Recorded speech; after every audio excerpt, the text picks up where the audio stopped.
If you would like to get your song reviewed, dear listener, there's the filthy capitalist option, as Sori says. 125 gets you straight to the head of the line. You don't have to be a part of the alliance. You don't have to be part of the group. Wait a minute. And the biggest thing is you don't have to wait. You hop, skip, and jump right in front of everybody. 125 gets you there. You do that 3 times, and then get mashed down to the $75 rate for perpetuity. Yes! Also, there is a band review option. So if you've got a band and you're trying to get your band some exposure, hit me up at insori@gmail.com, and I'll show you the details about how to pull that off. You can also jump on Patreon, and there is a option on the tiers to be able to get your band reviewed. Yep. Obviously, we can't lie to you, so we can't guarantee a positive review. Get what you get. It's just rubbish. Rubbish. Rubbish. That's British for garbage. My favorite is the community option. $1 at the gate gets you in at Patreon. You get to join an alliance. The alliance joins their points together, and that helps determine what songs that we do. The alliances hang out on Discord. Message me on Patreon to get the link. And they do all kinds of other cool things. They do Minecraft, Dungeons and Dragons. Yeah. It's really a community within the community. Anybody can go on the Village, facebook.com/Vin and Sori. There's 160,000+ people on the channel. What's cool about the Discord is that it offers a real opportunity for community connection, friendship, that type of thing. And it's on Discord, so if you're not a Facebook person, it's for you. You start off at $1. Right. Plus you get exclusives. Sori and I are working on a song. So the first 15 seconds of that was on Patreon. Also, at $15 tier and above, when we actually debut the video, they're going to be there live with us. There you are, dear listener. Buy our merch. Buy our merch indeed, and y'all shall lead them. To buy our merch. Yes, dear listener, yes, dear listener, yes, dear listener. Sylosis Behind the Sun for DJ Ben's birthday. He says, Monolith... Oh, what's timestamp? 208. Monolith is an album that doesn't get talked about much when bringing up Sylosis. Have a listen. 209. Well, we wanted to read the thing, though, right? Yeah. Okay, 209. 209 it is. Let's go. Let's check it out. No, go ahead, read it now. I did. So that's all they said? Yeah, that's all. That's what he said. All right, reread it again. Monolith is an album that doesn't get talked about much when bringing up Sylosis. Have a listen. This is Sylosis Behind the Sun from the Monolith 2012 album. Let's check it out. Do it, dear listener, now.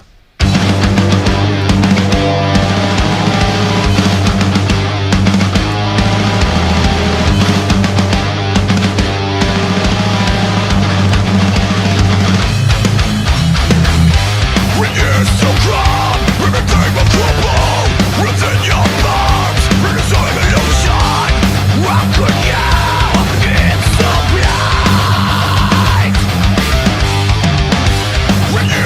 calm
doesn't belong to the world. The world belongs to him. Yeah, there's a lot of people walking around in the world with that mentality. Well, I think there's a positive way and a negative way you can do that. Lemon can access frozen monies held in banks because they're not considered evil anymore. Yeah, that's a bureaucratic title there, being designated as terrorists. In years to come, everything will crumble within your palms. It's all an illusion. How could you be so blind? The skies will conspire. In years to come, the skies will conspire against you. So say farewell to light, to the beacon that shines. It has left you behind.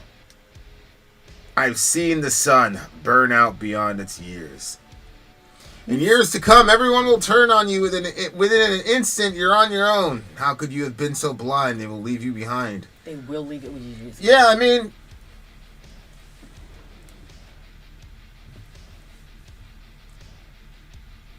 how do I?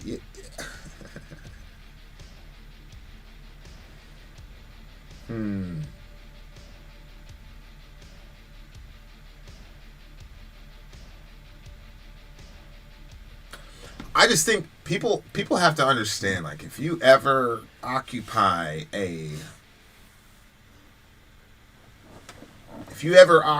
hero's position, you have to understand that there is always jealousy mixed in with that kind of admiration. And so it's everyone will turn on you, blah blah blah. I don't know if literally everybody will turn on you, but human beings, all of us, they're weak, man. So even if people that like wanted to support you and want to get your back, sometimes, there's a story in the Bible about, David, the guy who killed Goliath, that guy. Well, he has a son. I'm not going to go into the big story, but long story short, David and the few folks loyal to David had to like hightail it out of there and get out of Dodge. And so all the odds were stacked against them. And so David escapes with his life. And then the loyalists around him go back. Once they secure David, they go back out and find this dude and kill him. And David now is able to return back to his kingdom and his glory. And when he came back, he had this dude named Mephibosheth. Now, Mephibosheth was a disabled individual. Like, literally, he was disabled. He was not able to... He was basically paralyzed from the waist down. He was the son of the previous king. So David says, "Why don't you come with me, Mephibosheth?" And Mephibosheth said, "My lord the king is like God, like the angel of God to your servant, to me. I would have went with you, but I had nobody to carry me." In other words, he would have went with David, but due to his weakness, and now in this particular situation, his physical malady, he was not able to be next to David in his darkest moment. And so he said, "Why didn't you come with me?" And Mephibosheth said, "How was I going to do that? Who's somebody going to carry me?" And David basically said, "Yeah, I get it." And, they squashed whatever, beef they had, and they kept it moving. And that to me is like, on my good days, that's how I handle that shit. Like, your friends, or people in your life or your family, like, they wanted to help you, I'm sure. But, sometimes you just have to account for the fact that, they've got human weakness just like everybody else. That story is kind of echoed when Jesus, before he goes to the cross, when he's in the Garden of Gethsemane. It says, "Then Jesus went with them to a place called Gethsemane, and he said to his disciples, 'Sit here while I go over there and pray.' And taking with him Peter and the two sons of Zebedee, he began to be sorrowful and troubled. Then he said to them, 'My soul is very sorrowful, even to death. Remain here and watch with me.' And going a little farther, he fell on his face and he prayed, saying, 'My Father, if it's possible, let this cup pass from me. Nevertheless, not as I will, but as you will.' And he came to the disciples and found them sleeping. And he said to Peter, 'So you couldn't watch with me even for 1 hour? Watch and pray that you may not enter into temptation. The spirit indeed is willing, but the flesh is weak.'" Yeah, and so I've had Jesus say that to me a lot of times too. And so if you can look at this and be like, yo, this dude is really paranoid right now. The skies will conspire against you. The sky will as well. So say farewell to the beacon that shines. It has left you behind. I've seen the sun burn out beyond its years. That's a crazy line right there. I've seen the sun burn out beyond its years. And that's one of the weird dichotomies of being one of those people, being one of the being a Christ figure, is that you will get burnt out because people, look, man, I don't look at it as people are users. I look at it as everybody's wounded, man. Everybody's hurt.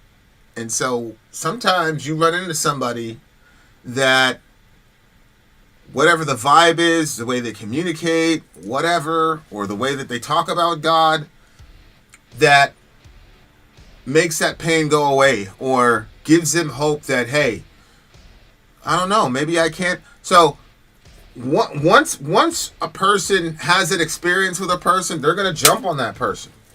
And then other people are going to jump on that person, and then you are eventually going to get burned out for sure. So that's one of the weird dichotomies. I always bring up Justin Bieber because he's the most approximate one, right? He got famous because somebody picked up his YouTube channel. Like, he's $500 million because he shot a video on YouTube when he was like 9 years old, right? And so it's like, whoa, man, this kid, he's got it made. And then the media, the same media apparatus that made him a millionaire is the same media apparatus that turned up and crucified him and made fun of him and mocked him, and he almost lost his life on multiple occasions and all the rest of it. And you see people shit talking this dude when it was like the same thing with Britney Spears and all these like the same media apparatus that tells us this is the ideal, this is what you want, blah blah blah, will also turn on those same people.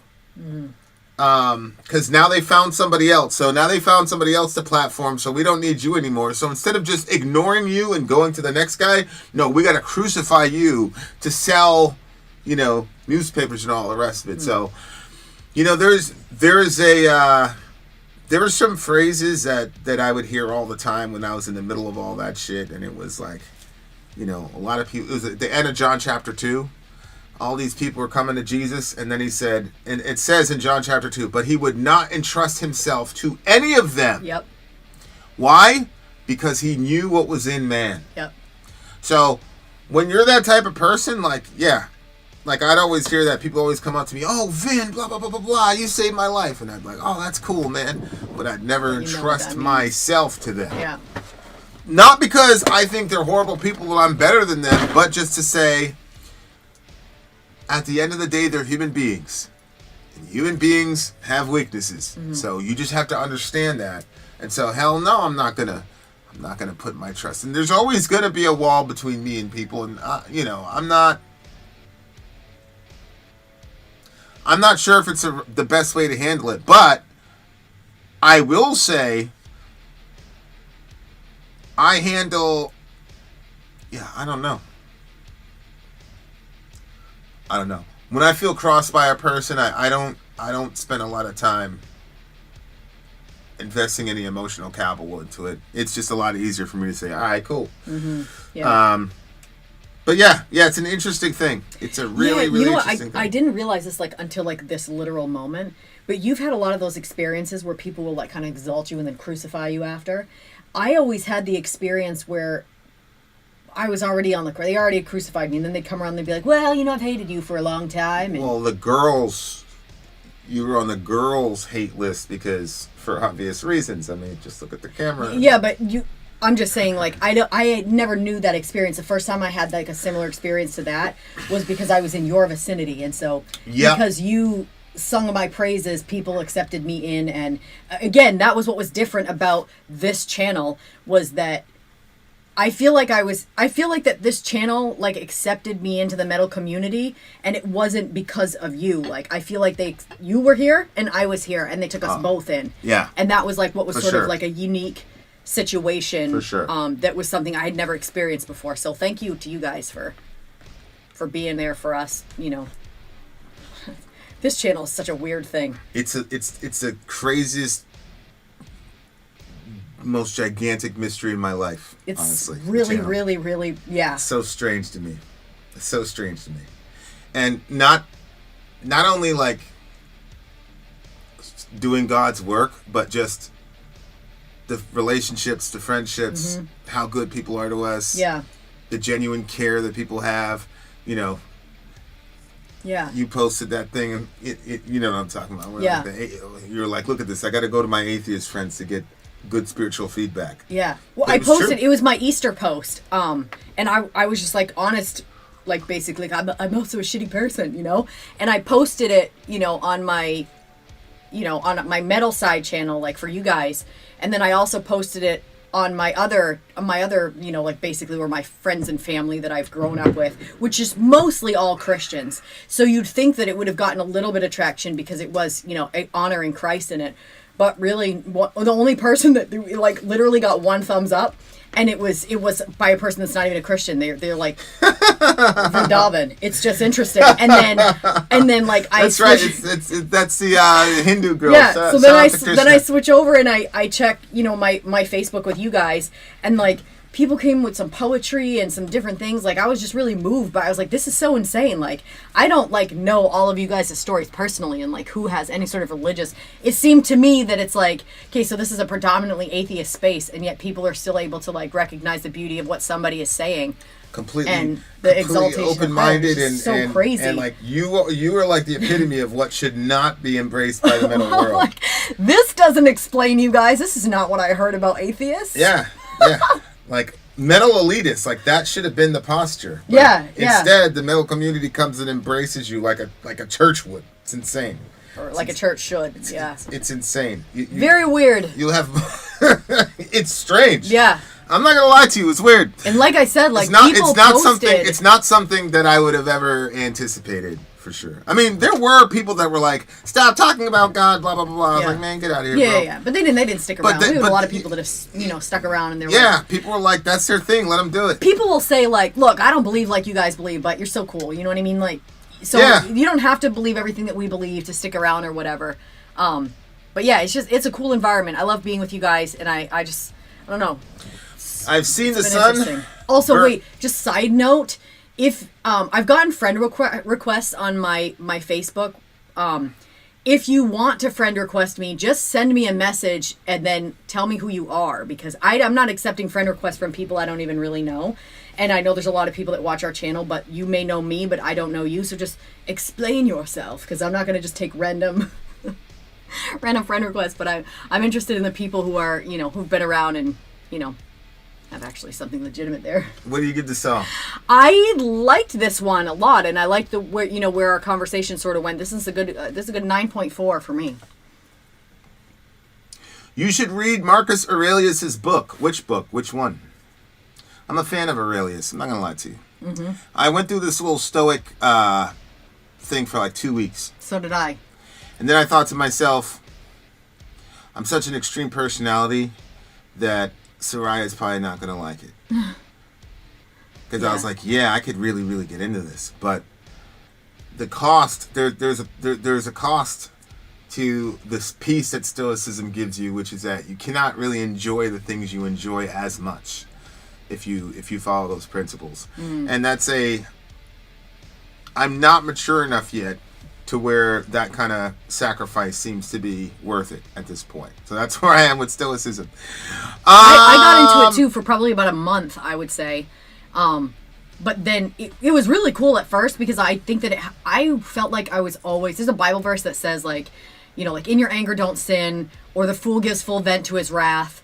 And those like, I felt like that's the situation I kept finding myself in. Like every time I got frustrated, it was almost like just full vent.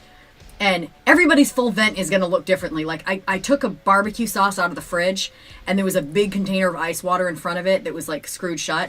And I thought, yeah, I'm going to be able to get that out of there. No problem.